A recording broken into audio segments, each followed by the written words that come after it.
ഏക എം.എൽ.എ ഉള്ള ഘടകകക്ഷികളെയും പരിഗണിക്കണമെന്ന മുന്നണി തീരുമാനവും ലത്തീൻ സമുദായ പ്രാതിനിധ്യവും ഒരുമിച്ച് വന്നപ്പോഴാണ് ആന്റണി രാജുവിന്റെ മന്ത്രിസഭാ പ്രവേശനം സാധ്യമായത്.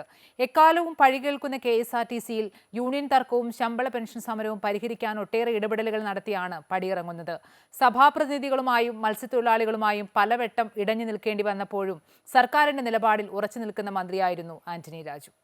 അപ്രതീക്ഷിതമായിരുന്നു ജനാധിപത്യ കേരള കോൺഗ്രസ് നേതാവ് ആന്റണി രാജുവിന്റെ മന്ത്രിസഭാ പ്രവേശനം.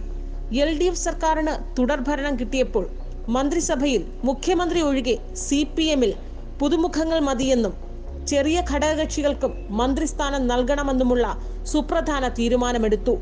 ആ നിർണായക തീരുമാനമാണ് താരതമ്യേന ചെറിയ ഘടകകക്ഷികളായ ജനാധിപത്യ Kerala Congress B, Kerala Congress S, INL എന്നീ പാർട്ടികളെ മന്ത്രിസ്ഥാനത്തിന് അർഹരാക്കിയത്.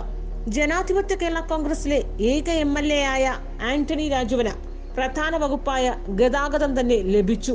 എല്ലാ കാലവും അതത് സർക്കാരുകൾ ഏറ്റവും അധികം പഴികേട്ടിരുന്നത് പൊതുമേഖലാ സ്ഥാപനമായ KSRTCയെ ചൊല്ലിയാണ്.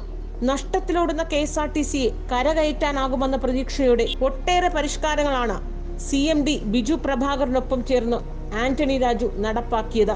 എന്നാൽ ഒന്നാം പിണറായി സർക്കാരിനേക്കാൾ KSRTC ഏറ്റവും അധികം ആക്ഷേപം നേരിട്ടത് രണ്ടാം സർക്കാരിന്റെ കാലത്താണ്. ജീവനക്കാരുടെ ശമ്പളം കൃത്യമായി നൽകാൻ കഴിയാത്ത വകുപ്പ് മന്ത്രി എന്ന പഴി ആദ്യമേ നേരിട്ടു. ജീവനക്കാരുടെ എതിർപ്പുകൾ ചർച്ച ചെയ്ത് പരിഹരിച്ച് K-SWIFT നടപ്പാക്കാൻ സാധിച്ചു എന്നത് വിജയമാണ്. KSRTC ശമ്പള പരിഷ്കരണത്തിന് അംഗീകാരം നൽകിയെങ്കിലും ഓരോ മാസവും ശമ്പളത്തിനായി സമരത്തിലിറങ്ങേണ്ട ജീവനക്കാരുടെ തൊഴിൽ സാഹചര്യം മാറ്റാൻ കഴിഞ്ഞില്ല. സിറ്റി സർക്കുലർ ബസ്, KSRTC പമ്പുകൾ തുടങ്ങി നിരവധി പരിഷ്കാരങ്ങൾ വരുമാനം കൂട്ടാനായി നടപ്പാക്കി. എന്നാൽ പല ഘട്ടങ്ങളിലും ട്രേഡ് യൂണിയനും CMDയുമായുള്ള പരസ്യപ്പോരും കലഹവും കാരണം പലതും വേണ്ട രീതിയിൽ ലക്ഷ്യത്തിലെത്തിയില്ല. ഭരണമുന്നണിയിൽ നിന്ന് തൊഴിലാളി യൂണിയനുകൾ പലവട്ടം വകുപ്പ് മന്ത്രിക്ക് നേരെ തിരിഞ്ഞത് പ്രതിപക്ഷം ആയുധമാക്കി.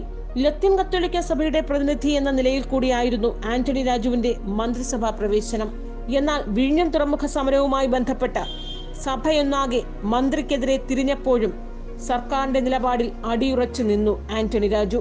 സർക്കാരും മുന്നണിയും എടുക്കുന്ന കൂട്ടായ തീരുമാനത്തിനൊപ്പം നിൽക്കുകയാണ് തന്റെ ഉത്തരവാദിത്തമെന്ന് ആവർത്തിച്ചു പറഞ്ഞു. മുതലപ്പൊഴി സമരത്തിൽ സംഭവസ്ഥലം സന്ദർശിക്കാനെത്തിയ മന്ത്രിയുമായി മത്സ്യത്തൊഴിലാളികളും സഭാപ്രതിനിധികളും പരസ്യമായി ഏറ്റുമുട്ടിയതും ഏറെ ചർച്ചയായി. ആന്റണി രാജു മന്ത്രിപദം ഒഴിയുമ്പോൾ ലത്തീൻ സഭാ പ്രതിനിധി ഇല്ലാത്ത മന്ത്രിസഭയായി LDF സർക്കാർ മാറുകയാണ്. തിരുവനന്തപുരത്തെ പാർലമെന്റ് അംഗത്തെ തീരുമാനിക്കാൻ ലത്തീൻ സമുദായ വോട്ടുകൾ അതീവ നിർണായകമായിരിക്കുന്ന വേളയിലാണ് ആന്റണി രാജുവിന്റെ മന്ത്രിസഭയിൽ നിന്നുള്ള പുറത്തുപോകൽ. അൻഫ്ലി ഡിസൂസ, അമൃത ന്യൂസ്, തിരുവനന്തപുരം.